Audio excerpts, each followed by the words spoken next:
Տեսեք, շատ կարևոր հարց եք բարձրացնում, Նարեկ ջան, որովհետև երբ որ ես տարբեր նաև դիտանկյուններից տարբեր հարցերի անդրադառնում եմ, տարբեր հարցադրումների անդրադառնում եմ, ինձ համար կարևոր է, որ երբ որ մենք առաջին ինֆորմացիան տալիս ենք, նաև մենք, երբ որ դեռ չգիտենք ամբողջ դետալները, որովհետև իրավապահ համակարգը տալիս է նախնական գնահատական իրավիճակին։ Մենք էլ կարող ենք ի սկզբանե վարույթ նախաձեռնել ոչ այն հանցակազմով, որ վերջնարդյունքում այդպես կշարունակի մնալ։ Ունենում ենք դեպքեր, սիրելի ներկաներ, որ պայմանական հարուցում ենք առողջությանը պատճառված վնասի հոդվածով, բայց պարզվում է, որ սպանության փորձի հետ գործ ունենք։ Այսինքն նախնական գնահատականները հետո կարող են փոխվել, բայց մենք այս դեպքում հետևողական ենք, որ վերջնական գնահատականներն էլ պատեհ պահի նաև հանրայնացնենք, որ ճիշտ լինի պատկերը։ Հիմա Մղջյանի դպրոցի մասով մենք սրա ուղիղ հակառակ իրավիճակում ենք, որովհետև ի սկզբանե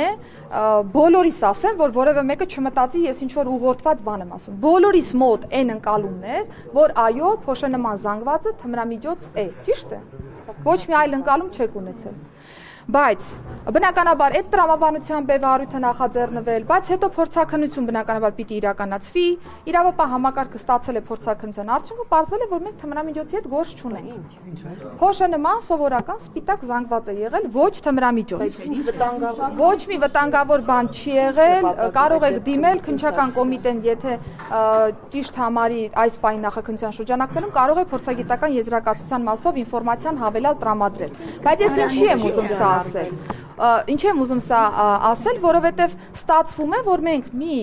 ընտանիքի երեխայի ի սկզբանե ասում ենք, որ դու թմրամոլ ես, կամ դու ստիպել ես որևէ այլ ընտանիքի երեխայի թմրամիջոց օգտագործել, շանտաժ ես արել դրա համար, բայց վերջում պարզվում է, որ թմրամիջոց չի եղել։ Իհարկե իրադարձությունը բացասական է, այսինքն ոչ մեկ չի անդրադառնում իրավիճակին եւ ասում, որ ամեն ինչ նորմալ է, եթե թմրամիջոց չի։ Ոչ,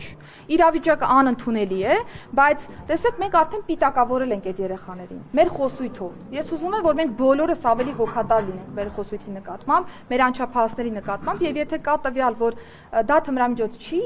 մենք ունենանք այդ մոտեցումը, որ բարձրաձայնենք այդ դեպքի մասին,